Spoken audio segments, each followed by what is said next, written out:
Welcome to ultimate academy. कैसे आप लोग? तो आज हम सीखेंगे बाइनोमियल थ्योरम का ब्रह्मास्त्र। एकदम ज़बरदस्त ट्रिक है। तो ठीक से देखो, सबसे पहले बाइनोमियल थ्योरम क्या था ये? 1 + x⁴n nc0 + nc1 x nc2 s², इस तरह से चलते चलते ncn x⁴n, ये सब आप लोगों ने पढ़ा होगा। ये कॉम्बिनेशन nc0 ये निकालना है, nc1 ये निकालना है। और इसमें देखो, 1 जो है ये फर्स्ट टर्म, ये उसका पावर कम होता जाएगा और x का पावर 0 से शुरू होगा और n तक चलेगा। और इसमें कितना नंबर ऑफ टर्म्स है? n+1 नंबर ऑफ टर्म्स है। ये हमने जानकारी रख लिया। अगर 0 से n तक चलेगा तो n+1 टर्म ही रहेगा। अच्छा, इतना तो ठीक है।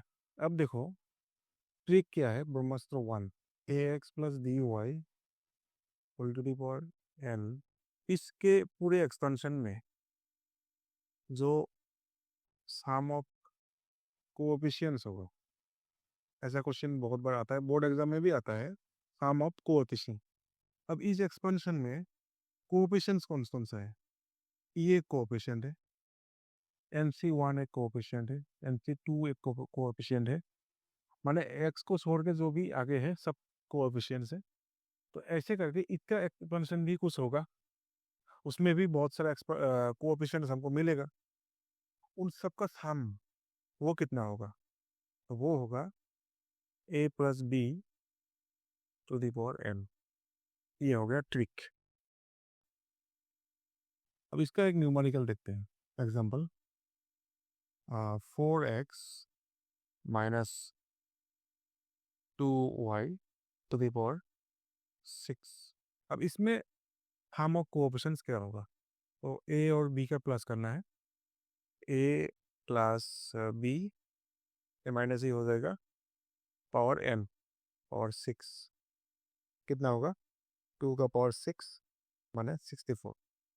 आया समझ में? अब हम देखेंगे ट्रिक 2। ट्रिक 2 देखो क्या है, ax + by + cz, इतना भी पावर है n। इस पूरे एक्सपेंशन में सम ऑफ कोएफिशिएंट्स ये होगा a + b + c⁴n। एग्जाम्पल हम देख लीजिए। अभी एग्जाम्पल है, find the sum of coefficients of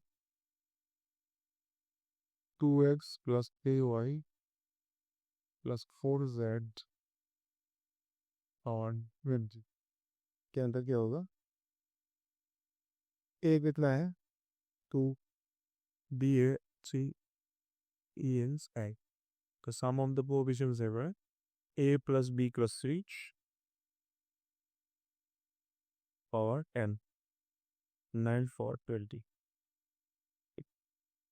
ठीक है, आया समझ में? हम देखेंगे ट्रिक 3। ट्रिक नंबर 3 है, to find the term independent of x। ऐसा टर्म हमें ढूंढना है जिसमें x ही नहीं रहेगा। और एक्सप्रेशन है इसका axp + 1/bx³ और इसका पावर है n। इस एक्सपेंशन में ऐसा हमें टर्म ढूंढना है जिसमें x ही ना हो। तो let the term be, term होगा tr+1। और अभी हमें r ढूंढना है, r = np/e + k। ये है ट्रिक। इस एक्सपेंशन में कौन सा टर्म इंडिपेंडेंट ऑफ x रहेगा? उसके लिए r होगा np/p + q। ये pq और ये n तीनों का ऐसे एक रिलेशन है। और फिर tr+1 टर्म होगा इंडिपेंडेंट ऑफ x। आया समझ में? इसका एक एग्जांपल देखते हैं। एक एग्जांपल देखो कैसा है। क्वेश्चन है कि find the term independent of x of 3x square minus 1 by 2x power 6। सबसे पहले हमें r ढूंढना है। r ढूंढने के लिए कि n p और q हमें देखना है। इसमें n कितना है? n तो 6 है, ये वाला। p कितना है? p माने फर्स्ट टर्म में x का पावर, तो p हो गया 2। अब q कितना है? सेकेंड टर्म में नीचे जो डिनोमिनेटर में q है, x है, उसका पावर, कि ये तो 1 है। तो r कितना होगा? np माने 6 into 2 by p plus q, 2 plus 1, तो 12 बाई जी। r का वैल्यू मिला 4। तो कौन सी टर्म रहेगा जिसमें, ऐसा कौन सा टर्म है जिसमें एक नहीं रहेगा? और रिक्वायर्ड टर्म होगा टी आर प्लस 1। इसका माने T5। फिफ्थ टर्म जो है, इस एक्सपेंशन का जो फिफ्थ टर्म है, वो इंडिपेंडेंट ऑफ एक्स। अब ये क्वेश्चन अलग ढंग से भी किया जा सकता है। हम ऐसे लेंगे कि let T R plus 1 term is independent of x, फिर इसका कॉम्बिनेशन लिखेंगे फॉर्मूला से, बाइनोमियल थ्योरम यूज करके, फिर सिंप्लीफाई कर देगा तब भी मिलेगा, लेकिन वो काफ़ी लंबा होगा।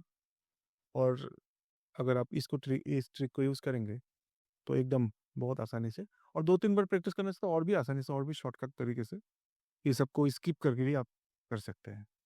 ठीक है, क्लास के लिए।